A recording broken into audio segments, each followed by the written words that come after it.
I am here with Grace Leslie talking about. This is a short story by Christoph von Schmidt. It's called The Inheritance. Do you think the perfection of this main character is unrealistic? And if it is that a bad thing?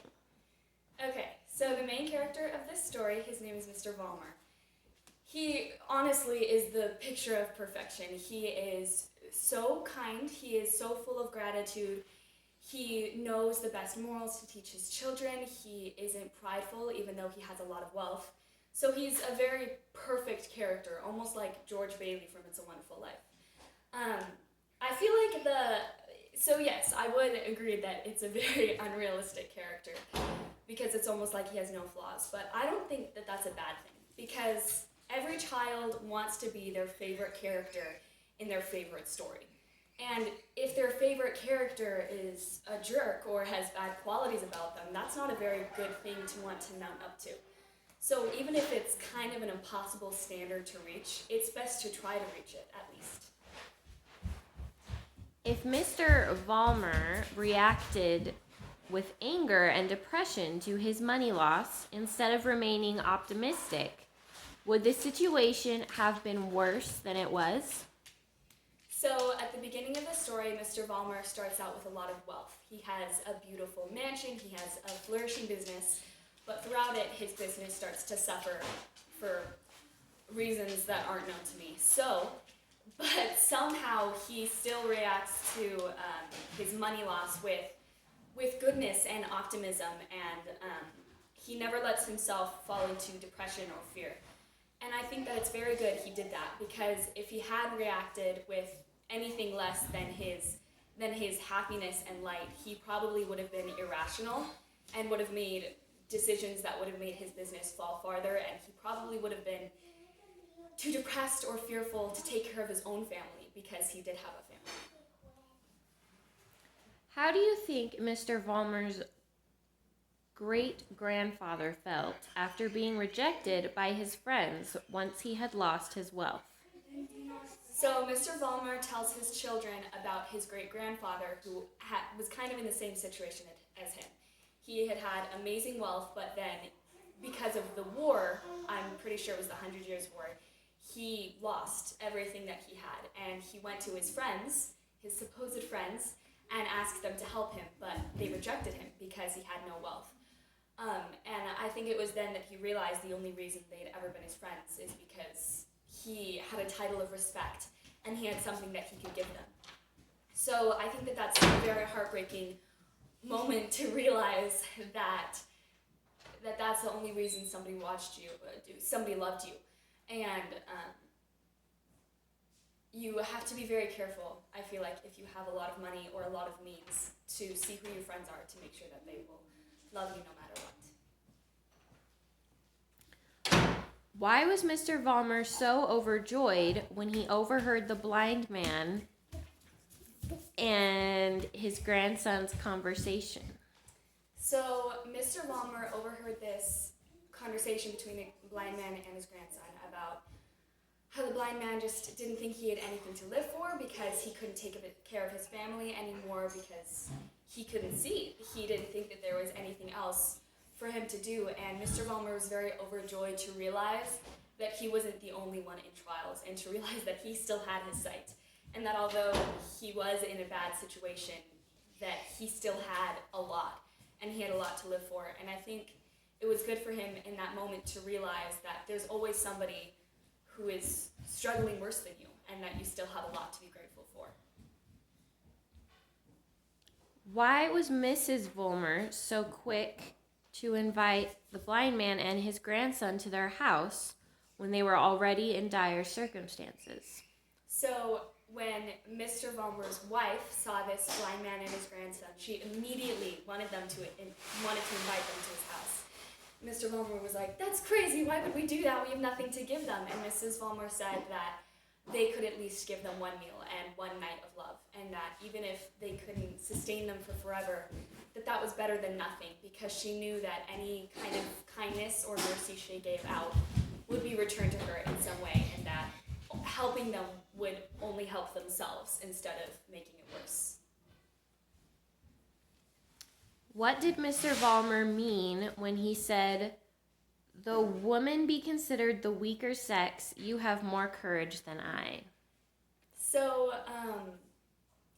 strength can be defined in a lot of different ways. And I think in this instance, he was acknowledging that strength is more than a physical attribute. And that he was saying that, for example, if the strongest man on earth, if he can lift an entire building, if he is a coward and if he has no integrity at all, then he's not strong at all, because while he's physically strong, he doesn't have any internal strength. And Mr. Vollmer in this moment was able to realize that courage and kindness was one of the best strengths. Through inviting the old man into the house, Mr. Vollmer is rewarded with literal treasure. Is this kind of gift for mercy always realistic?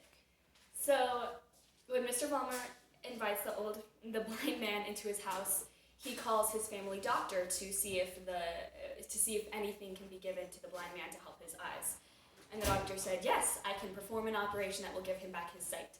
So he performs the operation, but then he says, "You have to take him to a very dim place, because if he opens his eyes to normal lighting, it will just hurt them again because it's too bright."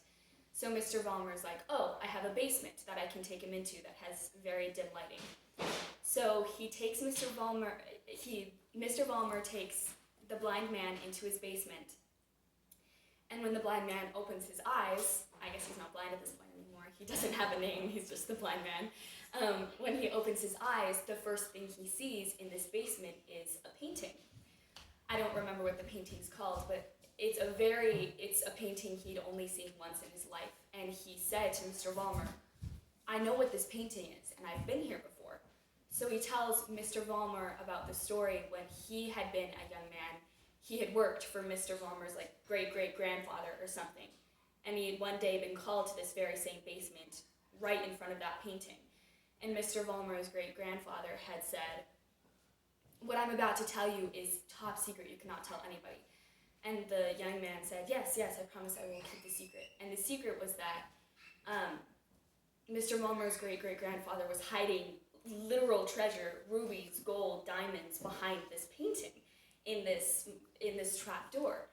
So when the man opens his eyes and sees this painting, he's like, "There's treasure behind there.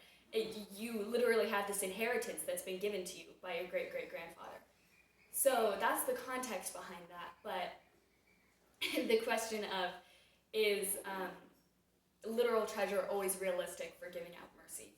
So while we may never receive actual gold or rubies or diamonds for kindness, we will always be rewarded with some kind of treasure of another person being merciful to us, or of just receiving something in return that you hadn't expected for being kind. So while we may not receive gold, we will always receive something good for anything that we do good. Why did Mr. Vollmer say a good education is the best fortune? He was, again, talking to his children after he was losing his wealth, before that he found all of his treasure. And he says, after he says this line, that wealth and money is a very flighty thing. You can gain it like that, and you can lose it like that. But the thing about wisdom and education, it's in your mind. You can't gain it like that, and you can't lose it like that. It's a very lasting thing. So he was able to note that although wealth may be a lot more showy, it is very unstable, and that the best fortune and the best money is to have a strong mind. Mr. Vollmer says, whenever we look, that moment is painted in our eye. What does this mean? Is it a good or bad thing? So he was talking to the man once he had regained his sight, and it's very hard to notice, but if you are looking at something, it's reflected in your eye because your eye is very shiny. So it's literally reflected in your eye. And Mr. Vollmer was painting this metaphor that every moment you look around and see something, there's a new painting inside of you. and that your memory store is just a gallery of paintings. And I think that the biggest, most lasting moments in our lives are the biggest paintings. So they're obviously the ones that take up the most room inside of us. And this can be a good or a bad thing, because these paintings, these lasting moments, can be amazing things, but they can be awful things. So even if there's a horrific painting inside of you, there will be a beautiful one right next to it that's just as large.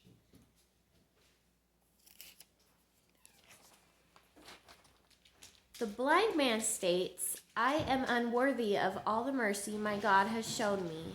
Is this true? Is that possible?"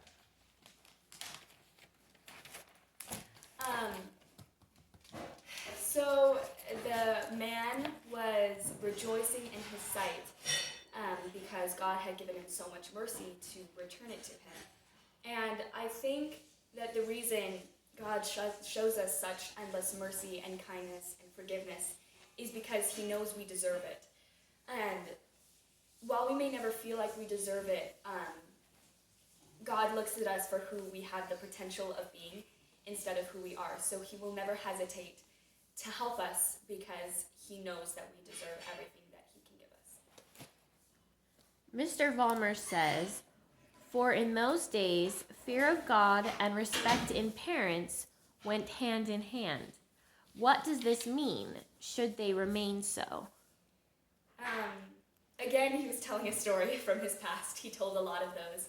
And it was a story where it was fear of God and respect in parents go hand in hand, because to be God-fearing is to respect him and to know that he's wiser than you and that he is better than you in a way.